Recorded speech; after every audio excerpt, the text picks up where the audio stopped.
SKT Gold and Diamonds Swarna Vaibhavam. Polki Gold Jewelry pi no wastage, no making charges. Diamonds కేవలం 49,999 రూపాయలు మాత్రమే.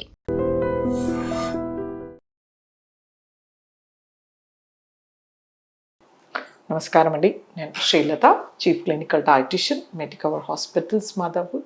ఇవాళ మనము garden cress seeds or halim seeds గురించి తెలుసుకుందాం.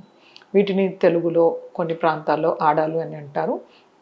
ఇవి ముఖ్యంగా చాలా చిన్నగా ఉంటాయి, సేమ్ మన నువ్వుల్లాగా ఉంటాయి. ఇవి కొంచెం ఎరుపు రంగు నుంచి బ్రౌన్ రంగులో వరకు ఉంటాయి అన్నమాట. సో కాంబినేషన్లో రెడ్డిష్ బ్రౌన్ కానీ రెడ్ కలర్ సీడ్స్. ఇవి మన ఆరోగ్యానికి ఎంతో మేలు చేస్తాయి అన్నమాట. ఇప్పుడు మనం వీటిని నువ్వులతో కంపేర్ చేసుకోవచ్చు. మనకు తెలిసిన నూనె గింజల్లో మనకి ఎలా నువ్వుల్లో అయితే మనకి అన్ని రకాల వైటమిన్స్, మినరల్స్, హెల్దీ ఫ్యాట్స్ ఉంటాయో ఆడల్లో కూడా అలాగే ఉంటాయి అన్నమాట. సో నువ్వుల కన్నా కూడా ఇంకా ఎక్కువగా న్యూట్రిషన్ అనేది లభిస్తుంది అన్నమాట. సో ముఖ్యంగా ఇందులో మంచి high calorie, approximately 435 kilo calories of energy ఉంటుంది.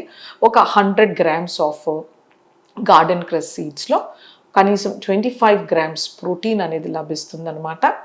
అలాగే మనకి ఫ్యాట్ కూడా approximately 25 to 30 grams of fat లభిస్తుంది. ఇది హెల్దీ ఫ్యాట్.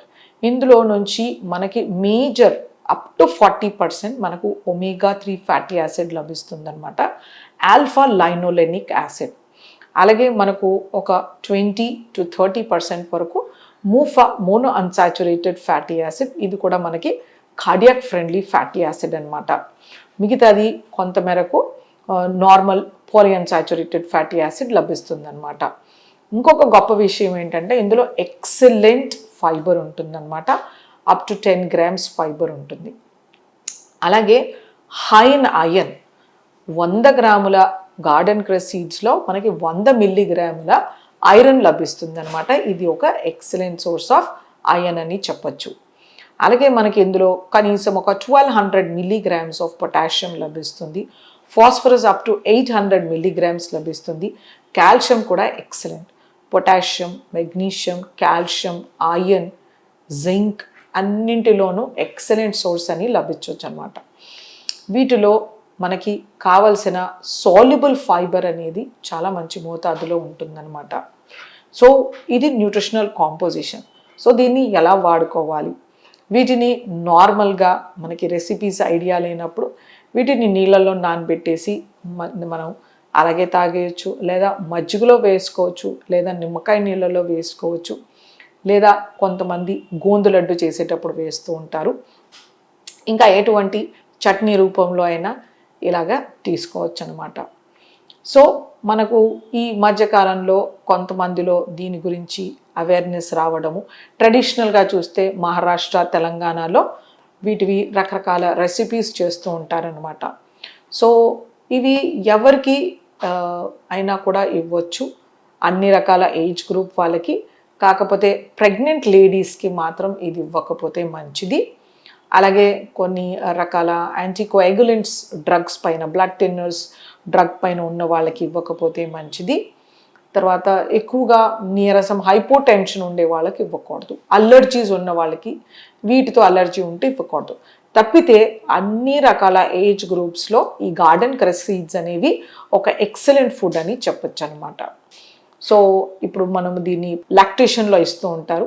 ఇది ఒక లాక్టోగూగ్ అని చెప్పొచ్చు. అంటే ఇది మిల్క్ ప్రొడక్షన్కి బాగా హెల్ప్ చేస్తుంది అనమాట. అలాగే మనకి vitamin deficiency, iron deficiency anaemia మనము యంగ్ చిల్డ్రన్, ఫీమేల్ గర్ల్స్లో, అడాలసెంట్లో నుండి మనము ప్రెగ్నెంట్ లాక్టేటింగ్ మదర్ వరకు చూస్తూ ఉంటాం అనమాట. సో ప్రెగ్నెంట్ అవ్వక ముందు నుండి మెచ్యూరిటీ ఆన్సెట్ అయిన ఆడపిల్లల వారి నుంచి ఖచ్చితంగా మనము దీన్ని డయట్లో ఇన్కార్పొరేట్ చేస్తే మనకి ఎనీమియా అనేది ఉండదన్నమాట. సో ఇది అంత న్యూట్రిషియస్ సీడ్ అని చెప్పచ్చు.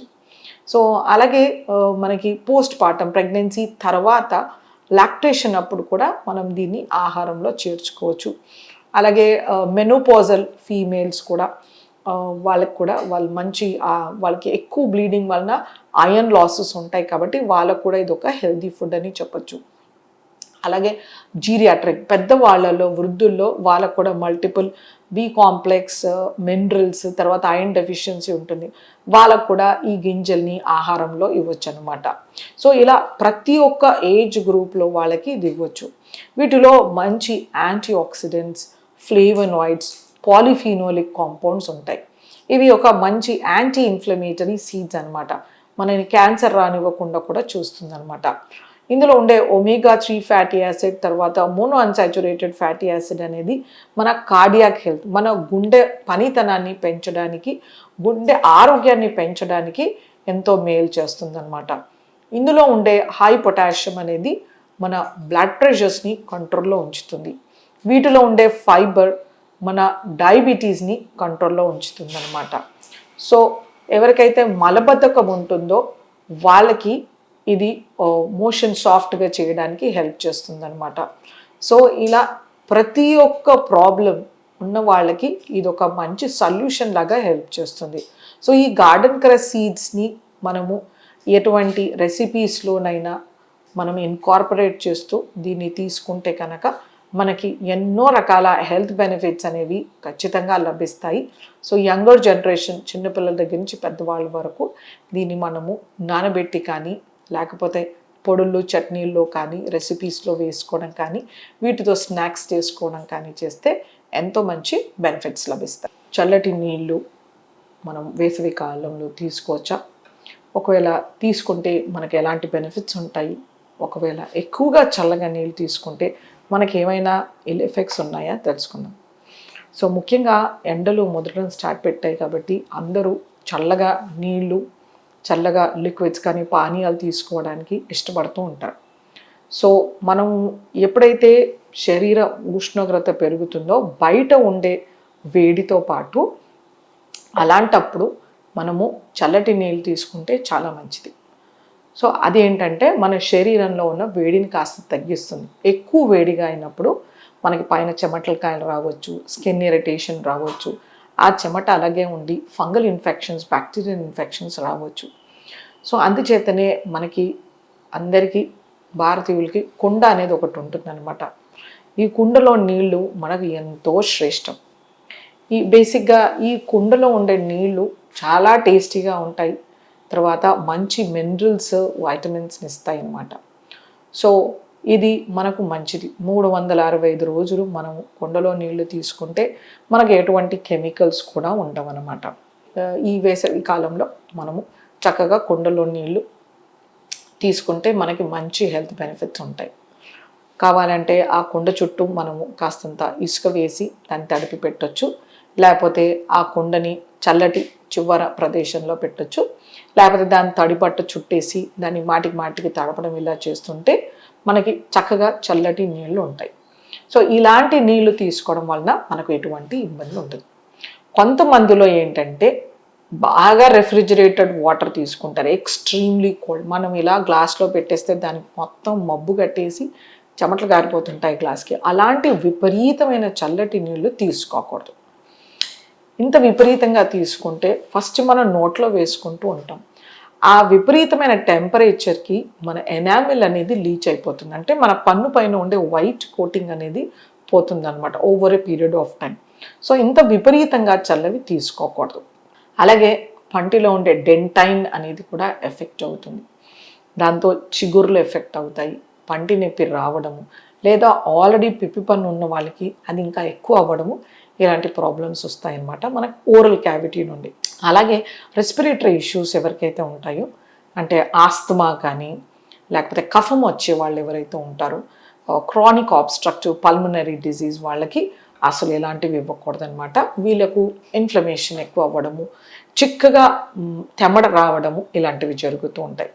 అలాగే సైనసైటిస్ ప్రాబ్లం ఉండదు, మ్యాగ్జిలరీ సైనసైటిస్ ఇలాంటి వాళ్ళకి కూడా ఇవ్వకూడదు. వీళ్ళకి కూడా సైనసైటిస్ అనేది ఎక్కువగా అయిపోయి వాళ్ళకి బాగా తలనొప్పి రావడము, చిక్కగా చీముడు రావడం ఇలాంటివి జరుగుతుంటాయి అన్నమాట. సో వీళ్ళకి అవాయిడ్ చేయాలి. అలాగే మనకి ఇంకా కొంతమందిలో ఎవరికైనా త్వరగా అలర్జీస్ వచ్చి తుమ్ములు రావడము, చల్లగా నీళ్ళు తాగిన గొంతు నొప్పి రావడము, ఇలాంటి వాళ్ళు కూడా అవాయిడ్ చేయాల్సి ఉంటుందన్నమాట. అలాగే ఎవరికైతే చల్లనీళ్ళతో ఎటువంటి ప్రాబ్లమ్స్ వస్తాయి, పట్టుబ్బడం కానీ, లేకపోతే తలనొప్పి రావడం కానీ ఇలాంటి వాళ్ళు, మైగ్రేన్ అగ్రవేట్ అయ్యే వాళ్ళు, ఇలాంటి వాళ్ళు ఖచ్చితంగా అవాయిడ్ చేయాల్సి ఉంటుందన్నమాట. సో వాళ్ళు కొండలో నీళ్ళు తీసుకుంటే ఎంత ఎక్కువగా ఎఫెక్ట్ ఉండదు. కొంతమందిలో కొండలో నీళ్ళు కూడా పడని వాళ్ళు అవాయిడ్ చేస్తే చక్కగా నార్మల్ రూమ్ టెంపరేచర్లో ఉన్నవి తీసుకోవచ్చు. సో ఇనీషియల్గా కొత్తగా కొండ తెచ్చినప్పుడు మేబీ కొంతమందిలో ఎఫెక్ట్ అవ్వచ్చు. సో అందుకని 2-3 సార్లు కొండలో నీళ్ళు నింపి దాన్ని పడేయడం చేస్తే ఇలాంటి ఎఫెక్ట్ ఉండదు. బట్ ఎక్స్ట్రీమ్గా ఏది చేసినా కూడా మంచిది కాదు. ఇది ఒకటి మనం గమనించుకోవాల్సింది. పిల్లల్లో కూడా మనము నీళ్ళల్లో ఐస్ క్యూబ్స్ వేసుకొని చాలా చల్లగా వేసుకుని తాగుతూ ఉంటారు. అలాగే రకరకాల పానీయాలు, బెవరేజెస్, జ్యూసెస్ని వాళ్ళు రెఫ్రిజిరేట్ చేస్తూ ఉంటారు. ఫ్రీజర్లో పెట్టి చాలా చల్లగా అయిన తర్వాత తాగుతూ ఉంటారు. సో వాళ్ళకి డెంటల్ ప్రాబ్లమ్స్ వచ్చి చాలా సమస్యలు వచ్చే అవకాశం ఉంటుంది. కాబట్టి పేరెంట్స్ గైడ్ చేస్తూ వాళ్ళని కాస్త చూసుకోవాలి. చల్లగా తాగితే నష్టం లేదు. కుండ నీళ్ళు అయితే ఎక్సలెంట్ అని చెప్పచ్చు. కుండ లేని వాళ్ళు, ఇష్టం లేని వాళ్ళు రెఫ్రిజిరేటర్ వాటర్ మితంగా తీసుకోవచ్చు. మరీ విపరీతంగా ఎక్స్ట్రీమ్ టెంపరేచర్స్లో తీసుకోకూడదు. అలాగే వీటితో కొవ్వు పేరుకుంటుంది లేదా ఒబిసిటీ రావడం ఇలాంటివి ఏమీ ఉండవు. కాకపోతే విపరీతంగా ఎటువంటి చేష్టలు చేయకపోయినా మంచిది. సో మనకున్న న్యాచురల్ సోర్సెస్ ఆఫ్ రెఫ్రిజిరేషన్, చల్లగా కుండ నీళ్ళు తీసుకుంటే మనకు చాలా మినరల్స్తో పాటు మంచి బెనిఫిట్స్ కూడా లభిస్తాయి. కాబట్టి వాటిని యూటిలైజ్ చేసుకోవచ్చు. లేకపోతే రెఫ్రిజిరేటెడ్ వాటర్ కూడా లిమిటెడ్ అమౌంట్స్ ఆఫ్ టెంపరేచర్లో తీసుకుంటే ఎటువంటి నష్టం ఉండదు.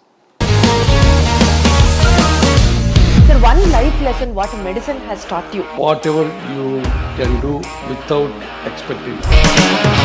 బట్ ఐ రియలీ బిలీవ్ మన పాజిటివ్ యాటిట్యూడ్ ఉంటేనే మనం ఏదైనా సాధించగలం. గట్ని మనం కరెక్ట్గా డీల్ చేసినట్లయితే అది మనకి పాజిటివ్ హార్మోన్స్ని రిలీజ్ చేస్తుంది. షుగర్ వచ్చిన వాళ్ళ పరిస్థితి ఏంటి? పొట్ట దగ్గర పెరిగితే దాన్ని ఆండ్రాయిడ్ అంటారు. ఆండ్రాయిడ్ ఫోన్ కదా. అసలు థాట్స్ ఎందుకు వస్తాయి? బ్రెయిన్ డెడ్ అంటే దానికి ప్రపంచం అంతా కూడా కొన్ని నిర్దిష్టమైనటువంటి లక్షణాలు ఉన్నాయి. మానసికంగా ధైర్యంగా ఉంటే క్యాన్సర్ జయించవచ్చు. You are a doctor for a cause sir, అంతే. వాళ్ళకి వచ్చిన ఆదాయం కాకుండా ఫ్రీ సర్వీస్ ఎంతమందికో చేస్తుంది.